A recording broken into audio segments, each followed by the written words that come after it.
C'était l'une des plus grosses icônes pop des années 2000. Elle s'est rasé le crâne pour qu'on la laisse tranquille et a été sous la tutelle de son père pendant près de 10 ans. Aujourd'hui, on te parle de Britney Spears et de sa descente aux enfers dans Krusty. Pour commencer, on va remettre un peu de contexte. Britney Spears est née le 2 décembre 1980 à Macomb, dans le Mississippi. Enfant, elle montre déjà du talent pour la danse et le chant. Elle participe même à la chorale de l'église. À 8 ans, sa maman l'emmène passer une audition à Atlanta pour The Mickey Mouse Club, sauf que malgré son talent, elle est recalée car jugée trop jeune. Mais un des producteurs conseille à sa mère de l'emmener à New York. Là-bas, elle va décrocher des petits rôles dans des spectacles de Broadway. 3 ans plus tard, à 11 ans, Britney Spears repasse le casting de The Mickey Mouse Club et cette fois, elle est sélectionnée. On la verra à l'écran avec Justin Timberlake, Christina Aguilera ou encore Ryan Gosling et c'est ça qui va lancer sa carrière musicale et quelques années après, le succès va venir frapper à la porte de Britney. En 1999, elle sort son album Baby One More Time qui connaît clairement un succès planétaire et la propulse au rang de star mondiale. À seulement 17 ans, Britney devient clairement une icône, c'est la hit girl de ce début des années 2000. Par exemple, au Royaume-Uni, c'est la plus jeune artiste féminine à avoir atteint le million de ventes. Elle est un peu clairement arrivée comme un ovni dans le monde de la musique et elle s'arrête pas là puisqu'elle enchaîne avec les succès avec Oops, I Did It Again ou encore son album éponyme Britney.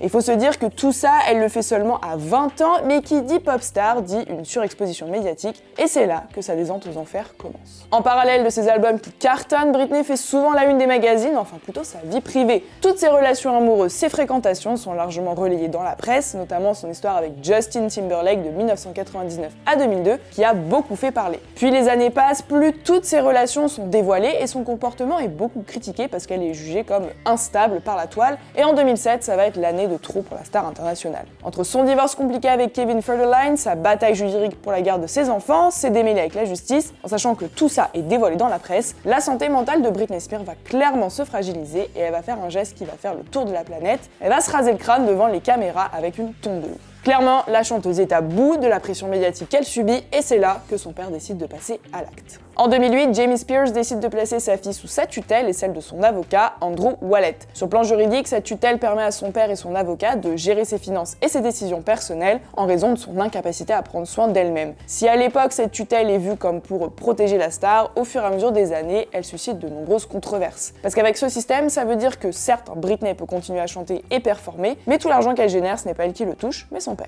Et de nombreuses personnes comparent de plus en plus cette tutelle comme un contrôle excessif exercé sur sa vie. Des années plus tard, en 2019, la star est âgée de 38 ans, elle s'est peu à peu retirée du monde de la musique, mais elle est toujours sous la tutelle de son père.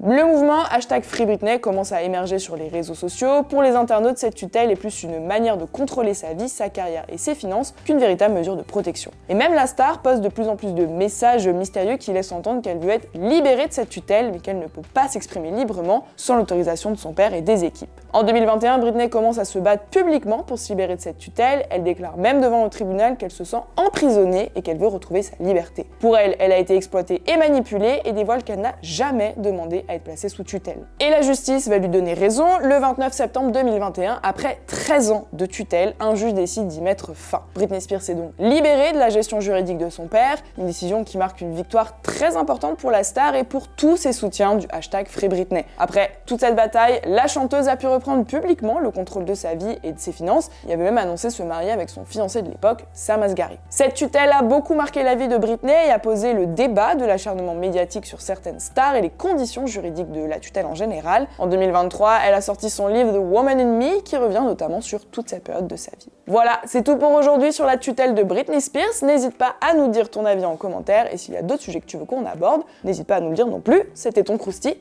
Bye!